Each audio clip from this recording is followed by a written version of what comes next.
কলকাতায় ফিরে টিকিট কাটা হলো। এই প্রথম অনলাইনে কোনো শোয়ের টিকিট বুক করলাম। তারপরে চলে গেলাম নির্দিষ্ট দিনে ব্যারাকপুরে, সুকান্ত সদন। নেমে তো অবাক, বাপরে বাপ লাইন!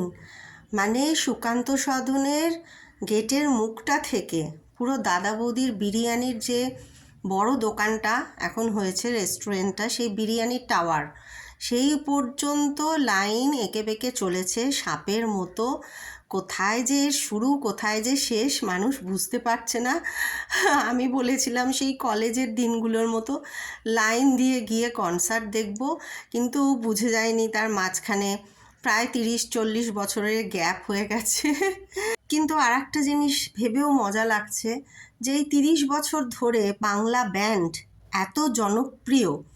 মানে আমাদের সময় দুটো বাংলা ব্যান্ড, প্রচুর বাংলা ব্যান্ড উঠেছিল, মহিনের ঘোড়াগুলি, তারপর ইচ্ছে ডানা, উজান, শহর, তারপরে লক্ষ্মী ছাড়া, ভূমি, চন্দ্রবিন্দু, কত যে উঠেছিল বাংলা ব্যান্ড। আর কত যে আবার কালের স্রোতে সেগুলো চলেও গেছিল, ভ্যানিশ হয়ে গেছিল।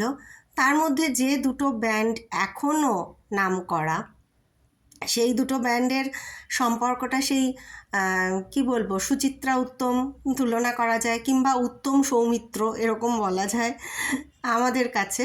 তো সেই রকমই দুটো বাংলা ব্যান্ডের আমি চিরকালের ফ্যান। একটার একটু বেশি, কারণ তারা আমার খুব ক্লোজ, সেটা ভূমি।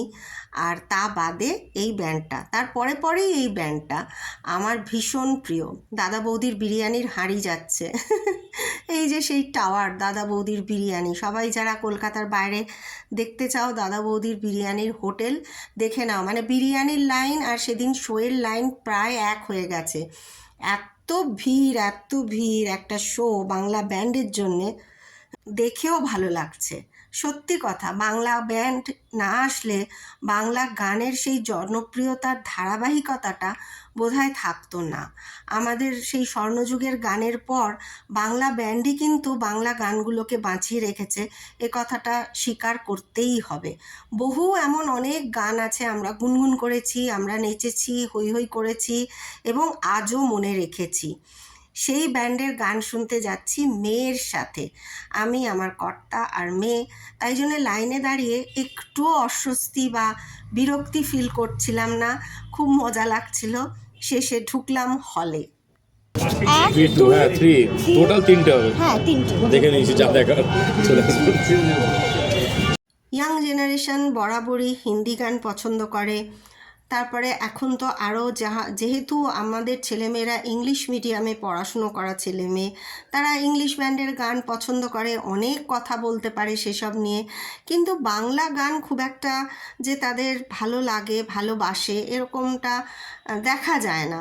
খুব কমই আছে যারা বাংলা ব্যান্ডের গান ইয়াং জেনারেশন শুনতে যায়। কিন্তু আমার মেয়ে যেহেতু বরাবরই বাংলা এবং ইংরেজি এবং হিন্দি এই তিনটেই একসাথে পড়াশুনো করেছে, সেহেতু বাংলা গান ভালোবাসে, আজও ভালোবাসে, এবং আমাদের সাথে সেই বাংলা ব্যান্ডের গান শুনতে এসছে।